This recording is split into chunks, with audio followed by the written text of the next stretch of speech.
Gracias, Emilio. Gracias, Joaquín Insulari. Gracias a la biblioteca. Gracias a todos ustedes por estar acá presentes. Voy a tratar de contestar de alguna manera algunas de las cosas que el amigo Emilio ha tratado. Y me voy a poner los ojos, por supuesto, para poder ver.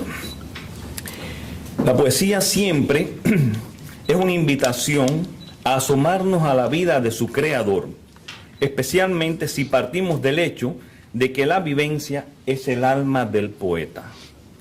Y si bien es cierto que no puede escribirse la biografía de un autor a partir de sus versos revelan, para entender mejor, las claves de la vida del biografiado. Cualquiera que esté entrenado en la lectura de versos puede percatarse fácilmente cuando lea a un poeta de academia, de biblioteca o de diccionario y a un poeta nacido poeta. No importa cuánta perfección se vea en la forma, cuánta rima se logre, cuánto vocablo retumbe con fuerza, si no hay alma en los versos, estamos frente a una ambrosía plagada de sinsentidos y vacuidades. El propio Martí, al comparar a dos grandes de nuestra literatura, la Avellaneda frente a Luisa Pérez de Zambrano, decía en ese orden: de la grandeza se hacen poemas, pero solo del alma poesía. Con esto en mente, es mi aproximación a Polvo de alas de una gran mariposa, junto con su segunda sección, La pena como un guardián, al considerarlo no el cuarto, sino el último poemario de José Martí. Y explico por qué. Último, porque más allá de los conocidos, esmalillos, versos sencillos, versos libres, en ese orden, no existe otro con similar formato o estructuración, entiéndase, proemio, hoja índice, cohesión temática, formato o estructuración, e incluso experimentación del lenguaje, que lo distingue como único de la producción dentro de la producción martiana. El resto de los poemas que mencionó el amigo Emilio quedan sujetos a la criba de versos de circunstancia, cartas rimadas, dedicatorias, poemas sueltos, poesía de exilio, incluso alguna obra de teatro escrita en verso, dentro de toda la papelería hasta ahora conocida del poeta, pero nunca como poemario per se. Decir el cuarto poemario y no el último implicaría como número ordinar que pudieran existir un quinto, un sexto o un séptimo poemario, y no es el caso hasta ahora conocido de la poesía martiana.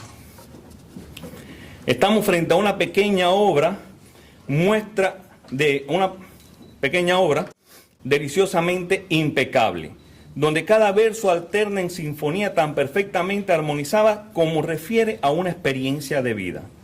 Son poemas vertidos sobre el papel desde el misterio de la sensibilidad y la elegancia que solo la amada puede inspirar y el amante develar.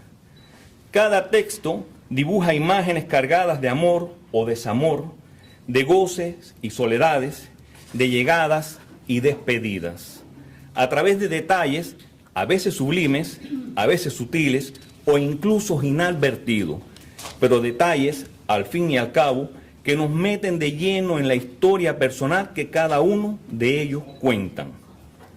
El poeta modula en sus versos el placer junto a la ternura, el deseo que arde junto al toque que lo desordena. Todos resumen ese juego de la piel como vehículo para demostrar cuánto se alegra, cuánto se duele por amor o por ausencia.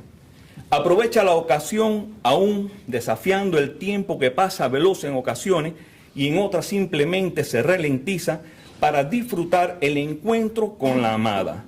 Un encuentro marcado siempre por un desasosiego nervioso y el presagio de la ausencia. Y cito: quema el sol, muere el césped, arde el llano, reluce el mar. Dios mío, cómo en mitad del férvido verano siento yo tanto frío. Los poemas adquieren un carácter de desgarro íntimo. El poeta siente que en la vida que en la vida se está de paso. Él es transeúnte que se reconoce desde el silencio. Cuando le digo adiós, se queda el alma de pálida y sagrada angustia llena, como queda un palacio cuando se ausenta de él la joven reina. En la parte central de Polvos de ala de mariposa, el amor es vehículo de confianza y respeto, revelados como máxima expresión de dos seres en uno. Aunque pases, pasas.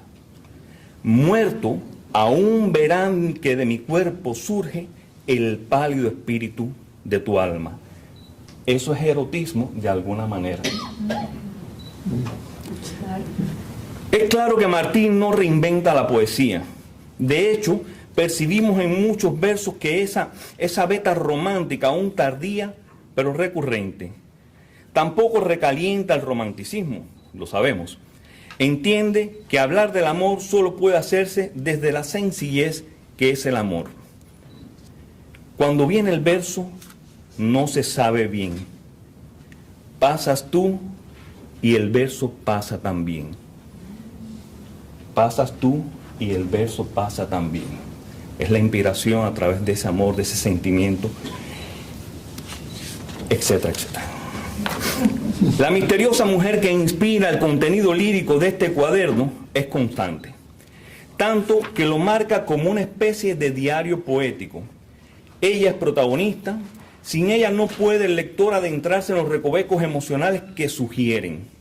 Hembra, pasión y verso dan la clave de la nota amorosa en la que resuena, suspendida en el aire, una delicada tonalidad beckeriana. De ahí que el lenguaje, descargado de todo artificio, se muestra desde la sencillez que acentúa la totalidad temática de este manojo de verso. Por supuesto, es totalmente diferente a versos libres, que es mucho más enrevesado, y al ismaelillo y a los versos sencillos que tanto conocemos. Por esas avenidas discurre este poemario, de profundo talante romántico, que al decir de Emilio de Armas, estamos rodeados de Emilios, todos de Camagüey. ¿Sabes que Camagüey, aparte de los tinajones? No, me acabo de dar cuenta de eso. Tenemos Emilio Vallaga, Emilio Sánchez y Emilio de Armas, todos estudiosos de Martí y de Camagüey. Dice Emilio de Armas: son versos misteriosos porque no solo se desconoce cuándo fueron escritos, sino porque la experiencia amorosa que les dio origen también se desconoce. Su lectura demuestra que tal experiencia fue vivida intensamente por el hombre y guardada celosamente por el poeta. Un pacto de caballero. Sí. Y cabe preguntarse, ¿por qué ese talante misterioso que nos llega hasta hoy? He aquí una suerte de pacto, como he dicho, del caballero decimonónico, basado en la palabra dada, el honor y la confianza mutua, para mantener el secreto de una relación e intacta la moral de una dama. No olvidemos las exigencias de un Martí como figura pública, que ya se ha mencionado, donde no hay espacio para lo que puede considerarse como distracciones personales o el férreo látigo de la moral victoriana del siglo XIX. Ello explica el carácter de abandono por parte de la crítica y el halo de misterio que ha velado por más de una centuria estos poemas. Se ha preferido esculpir la estatua del frío y mármol que al ser del hombre de carne y hueso, el mismo que escribe: pues digo que el ajenjo no es más amargo que un amor que no puede salir al labio. No puedo hablar de que tengo una relación, tan simple como eso. Silencio y discreción son las palabras que revelan estos versos marcados por la vivencia de un amor intenso por una mujer a la que se alude en los textos de modo singular. Palabras, ya sé, palabras no me las puedes decir, pero mirarme sí puedes, basta para vivir. Versillos de puro piropo y requiebro, como se le llamaba en el siglo XIX, este exquisito epigrama abrevia de modo sugerente y halagüeño cuanto de incitante sensualidad inspira al poeta, en una expresión gentil y divertida de coquetear con la pareja. De hecho, palabra adquiere aquí su carácter simbólico en virtud de la carga lúdica y semántica que se le adjudica como vehículo de un mundo manifestado desde la prohibición. No me las puedes decir. Ante esta realidad, con el típico giro de desgarro romántico del que hemos estado hablando, cuestionas y te apoyas en mi hombro y me preguntas, ¿estás triste? ¿Qué tienes? Si no me has dado un beso todavía, ¿cómo he de estar alegre? No, si no me has dado un beso todavía, ¿cómo he de estar alegre? La narrativa de las lágrimas y sus variantes, gimo, lloro, sollozos y llorosos, que de continuo se asoman en polvo de alas de una mariposa, se leen como expresión de un erotismo contenido y frustrado, de una realidad escurridiza y tramposa, a la vez que bella y sublime. El sentir afiebrado del bardo posibilita acceder a su intimidad, siempre acosada por las exigencias de unos versos que, a condición de secreto o discretos, para usar otra palabra, pasan hostigados y huyendo, como él mismo dice. Llora en su propia carne, describe la desazón de quien permanece en un vacío de realización personal. Esa rosa que me das, de tu rosal es la flor, y estos versos que yo exhalo son la flor de mi dolor. Yo no te puedo decir, Tony, esa rosa que me das son la flor. No te lo puedo decir. ¿Ok? Eso es para una mujer, me imagino, ¿no? El otro día, en una conversación casualmente, que creo que te la comentaba, fortuita con Emilio de Armas, me comenta que, según ha señalado el investigador cubano-americano Manuel A. Tellechea, traductor de los versos sencillos, la musa inspiradora, diríamos, podría tratarse de la poetisa estadounidense Cecil Charles, quien publicó en 1898 su libro Tuya, donde reunió poemas suyos junto con sus propias traducciones de algunos versos sencillos. Y aunque Tellechea no menciona la posible relación de Cecil Charles con los poemas de Polvo de alas de una gran mariposa, sí lo hace con algunos poemas de los versos sencillos, y tales poemas, dice Emilio, podríamos agregar, muestran rasgos paralelos con algunos de los incluidos en Polvos de alas de una gran mariposa. Es cierto, cuando Carmen Saya Bazán escuchó los versos sencillos, se dio cuenta que había una alusión a otra mujer y se levantó y se fue, y fue la última vez que se vieron. Ya la relación, por supuesto, estaba resquebrajada, estaba rota, de hacía muchos años, no de ese momento, sino los encuentros eran muy esporádicos. Y sí existe allí, en versos sencillos, por supuesto, paralelamente a versos libres y también a este Polvo de alas de mariposa, bueno, la Eva me ha sido traidora, Eva me consolará. Fíjense los nombres que usan, fíjense de qué manera lo está diciendo. E incluso en versos libres hay mucho más marcado erotismo. Yo te diría que hasta una descripción, cuando está hablando de esa mujer, mira aquella con el cuello largo, lindo, el pelo la otra con el pelo que le llega acá, la pierna de fulano, de aquella. Yo digo, bueno, este señor, ¿dónde está en estos momentos? Si no, es quizás hasta un prostíbulo, mirando a diferentes mujeres. ¿Ok? Entonces, ese erotismo es mucho más marcado, por supuesto, en versos libres, mirándolo así. No acá donde hay una sensibilidad. Y cuando hablo de una mujer que inspira, porque, volviendo al tema de que puede ser Cecil Charles, según Manuel Tellechea, realmente Cecil Charles conoció a Martí en el 90-91, cuando él era profesor de español en una escuela ahí en New York. Ella se matriculó para aprender español. Pero hay poemas de Polvo de alas de una gran mariposa que datan, según los cuadernos de apunte, el 6 y el 7 específicamente, del año 81-82. Quiere decir que si ellos se conocieron en el 91, no puede haber sido Cecil Charles.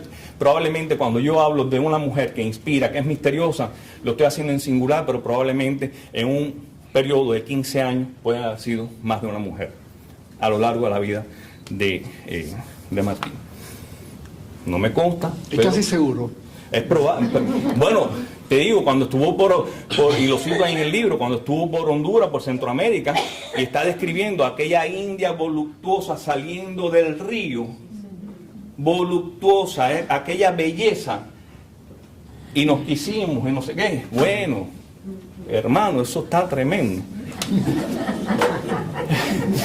Casi en el río mirando y la India saliendo, la Venus, que le llaman la Venus voluptuosa saliendo del río.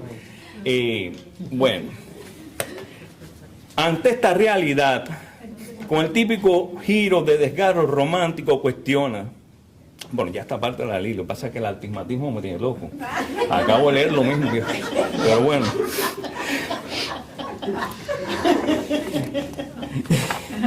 Ya encontré. Los vínculos son precisos y la intertextualidad un hecho.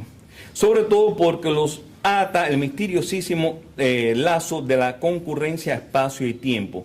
No solo con versos sencillos, como hemos dicho, sino también agregaría con los versos libres e incluso con el Ismaelillo. 4 poemarios en los que trabaja simultáneamente teniendo en cuenta el momento en que comienza a escribir los otros poemas o que ya ha escrito algunos poemas y las referencias verificadas en los cuadernos de apuntes de los años 80 donde aparecen poemas de esta colección. Existen sí otros temas, como se ha mencionado, que aunque de menor presencia, como es el destierro, la gran ciudad, quizás la naturaleza, por supuesto, y quizás la ausencia de la esposa, que haya alguna mención dentro de la colección, no llegan de todos modos estos temas a constituirse en asuntos del poemario. En cuanto a intención se refiere, Verso Sencillo es dedicado a la amistad, para leer entre amigos, e Ismaelillo a el hijo. Ambos poemarios muy personales, sí, pero que podían darse a conocer al público.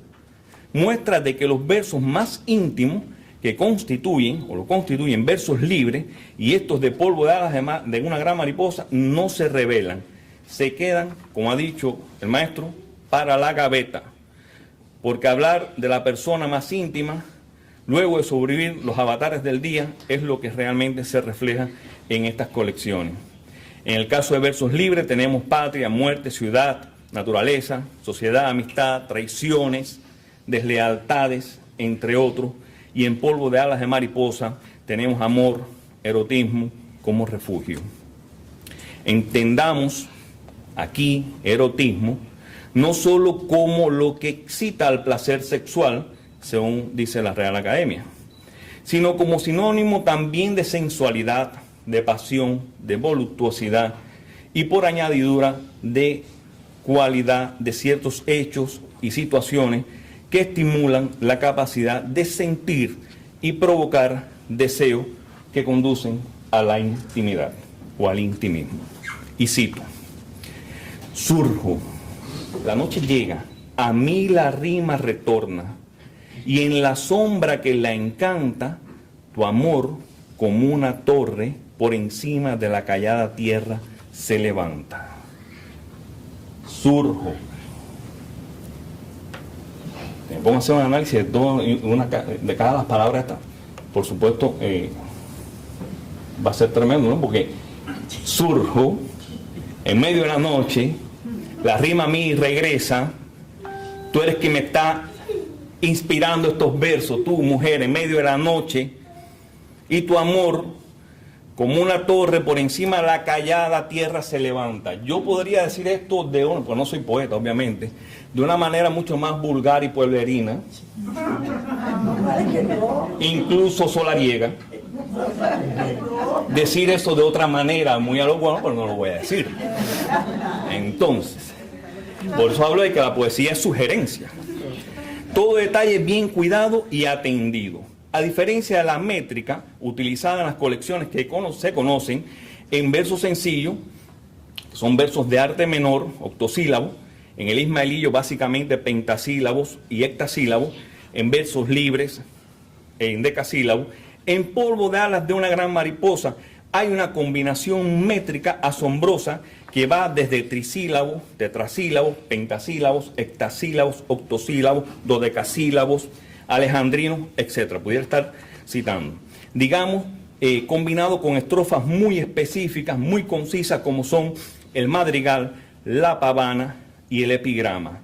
Y esa sinfonía métrica, esa variedad estrófica, es la que sella la singularidad del poemario.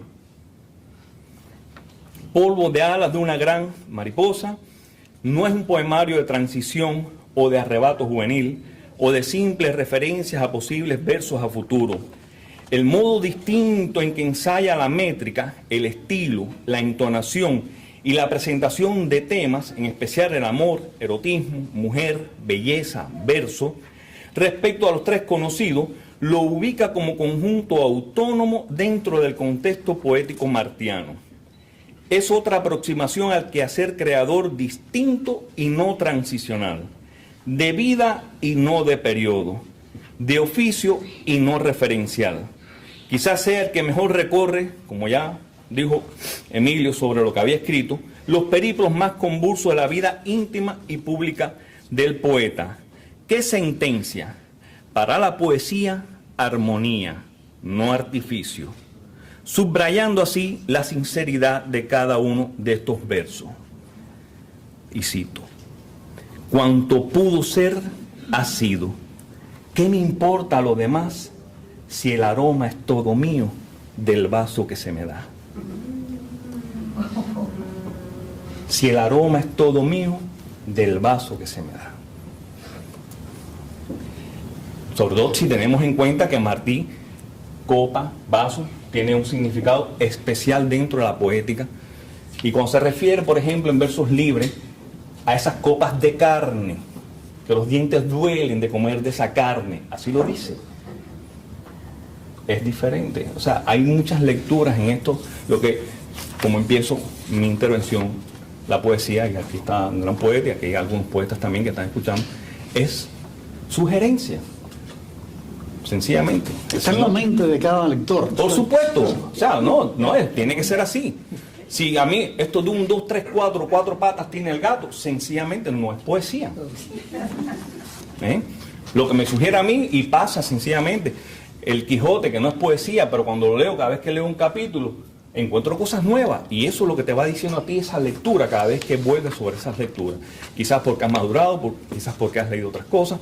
El caso es que sí hay sugerencias en un texto, lo que le puede decir a ti, no me lo dice a mí, whatever. Eso es lo genial de la poesía.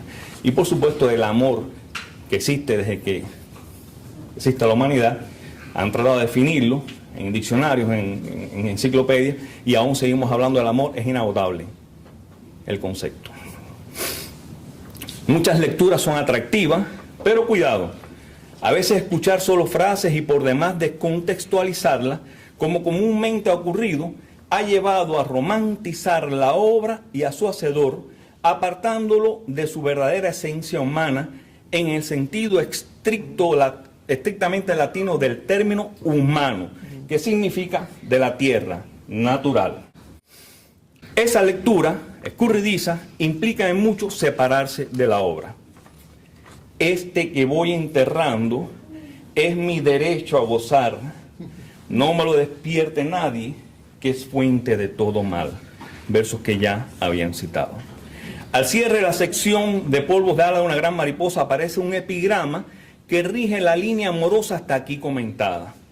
El poema es como un aparte íntimo que puntualiza un recorrido emocional desmigajado en imágenes y experiencias a través de la misteriosa belleza, a veces de terribles desamparos. Libro de amor que se cierra, sin nube, manchas ni ocaso, fuente pura, limpio vaso, vete a consolar la tierra. Y este es el poema que cierra la primera parte de Polvos de alas de mariposa, este específicamente. No dice libro de patria, no dice libro de medicina, dice libro de amor que se cierra. Ciertamente no hay una exageración, no hay exageración al resaltar la notable desproporción que muchas veces existe entre la biografía y el biografiado, toda vez que se omiten, edulcoran y falsean facetas del personaje en cuestión, especialmente de situaciones o de personas que, como se ha dicho, formaron parte y temas de la propia vida que hoy nos convoca. Hay mucho drama que se mueve entre la figura pública conocida y el hombre íntimo ignorado, al punto de que su biografía, como he dicho, y ya me han citado acá, por eso estoy repitiendo, solo puede permanecer completada o incompleta únicamente desde la poesía. Y concluyo con este epigrama. Y tú, pobre mujer que sacudiste las cuerdas duras de mi lira, gracias. Y aquí concluyo. Realmente, tú, mujer que sacudiste las cuerdas duras de mi lira, gracias. Ese consuelo en medio de la soledad, en medio de la noche, en medio del destierro. Un hombre que tiene un matrimonio resquebrajado, esposa ausente, hijo ausente, que está lidiando con todas las cosas de patria, con toda su labor, tiene de alguna manera una compañía que es la que realmente lo consuela en medio de la noche. Muchas gracias a todos.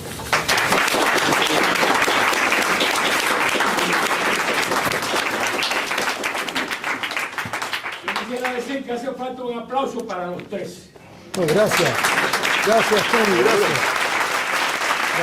De la presentación nuestra, la amiga de Emilio, y lo que ha dicho el autor de este libro, José Raúl Vidal, el autor, el exegeta, ¿no?, de este libro. Hay tela por donde contar para una discusión o para preguntas, por lo menos al autor y a los presentadores. Así que ahora ustedes tienen la palabra. Preguntas comprometedoras, no. Son las mejores. La dejamos para dentro de 100 años ¿Alguna contestar. pregunta o comentario que quieran hacer? ¿Eh? ¿Usted quiere hacer una pregunta, señora? Sí, cómo que no. No, Bueno, no, pues, la- ¿qué le vamos a la hacer? aceptamos. Esto no se va a enterar nadie. Bueno, primero, si tú crees que fue una sola mujer o si fueron muchas mujeres por los periodos y si fueron varias, no serían tantas, ¿quiénes? Mira,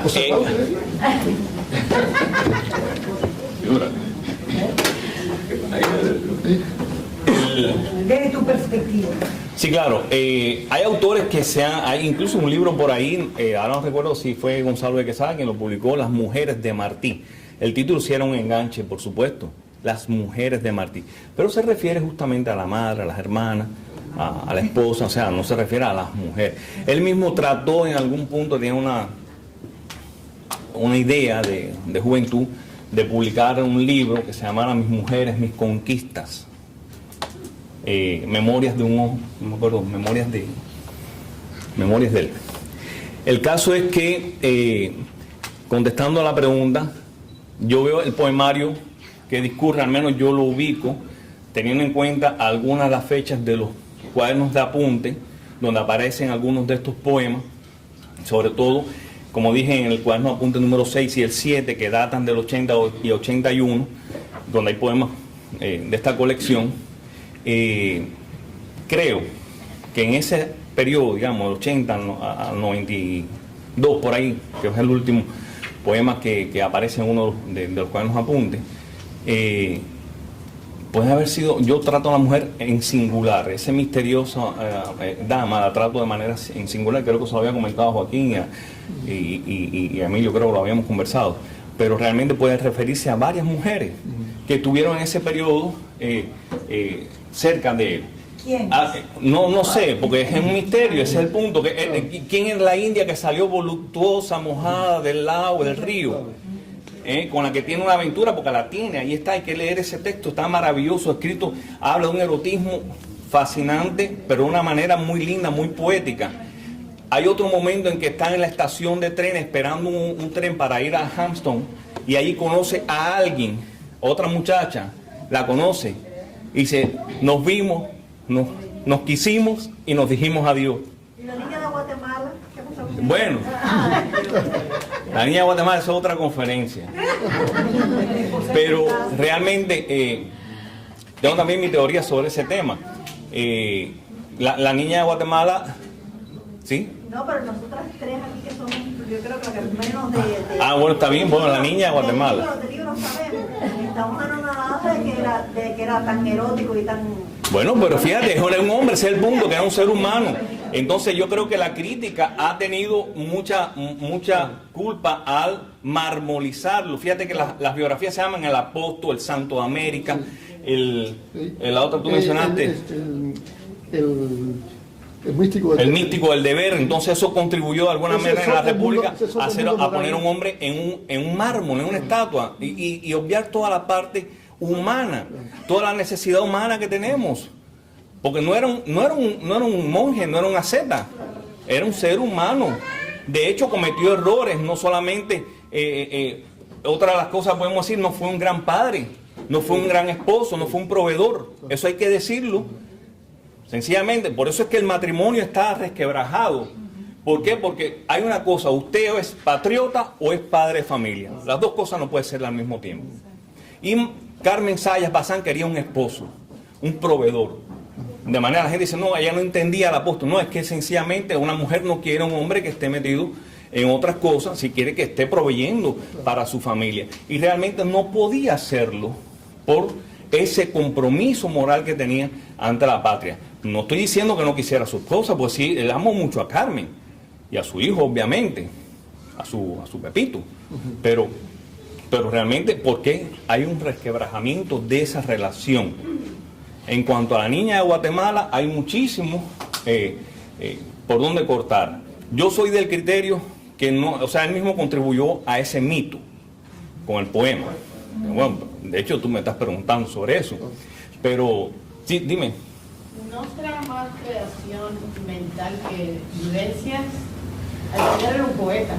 No necesariamente, porque la poesía, ya lo dije al principio, nos podemos dar cuenta cuando estamos, y además yo me doy cuenta también, cuando estamos leyendo un poeta de academia, de biblioteca, de diccionario, que los hay, y a un poeta de verdad. El poeta que nace poeta, que es la esencia de un poeta, hace un poema, hace un verso totalmente diferente, basado en su vivencia, basado en su capacidad, en ese misterio que es ser poeta. La gente cree que escribir poesía es soplar y hacer botella. No, sabemos que no es así. Traten de escribir un poema bien hecho, bien, o sea, no voy a decir bien hecho porque sería un insulto para un poeta decirle haz un poeta bueno, haz un poema bueno, haz un poema, para que veas lo difícil que es, porque a diferencia de la ciencia, digámoslo, la matemática, la física, que sean, que están ahora vinculadas y tienen interdisciplina, cada quien estudia los fenómenos por separado. Sin embargo, la magia de la poesía es que en un verso te sintetiza todo eso. Y te pongo un ejemplo dentro de la poesía martiana. La teoría de Darwin, que toma millones de años y le tomó a Darwin escribir no sé cuántos miles de textos, Martí lo pone en 11 sílabas. Pez que en ave, corcel y hombre se torna. Eso es poesía, eso es síntesis. Eso sencillamente no puedes inventarlo, a no ser, o sea, cuando yo conozco poetas de biblioteca, y cuando digo biblioteca de academia son gente que hacen, buscan libros, palabras, los combinan y dicen que eso es poesía. Y publican, ciertamente. Pero tú te das cuenta cuando no hay alma. Y la misma Avellaneda, por ejemplo, que es una de las grandes de nuestra literatura cubana, era una gran versificadora, ciertamente, pero sus poemas son vagos, vacíos, no tenían vivencia. ¿Dónde estaba la vivencia de la Avellaneda? En su epistolario. Ahí sí hay poesía, ahí sí hay vivencia. Por eso que el mismo Martí se da cuenta y dice, comparando a la Avellaneda con Luisa Pérez de Zambrano, que era una poeta, nacida poeta de verdad. Además, la Avellaneda tuvo fama en vida, que es una cosa rarísima lograrlo para un poeta, y tuvo mucho éxito. Dice Martí, de la grandeza se hacen poemas, referido a la Avellaneda, pero solo del alma, poesía, referido a Luisa Pérez de Zambrano. Entonces,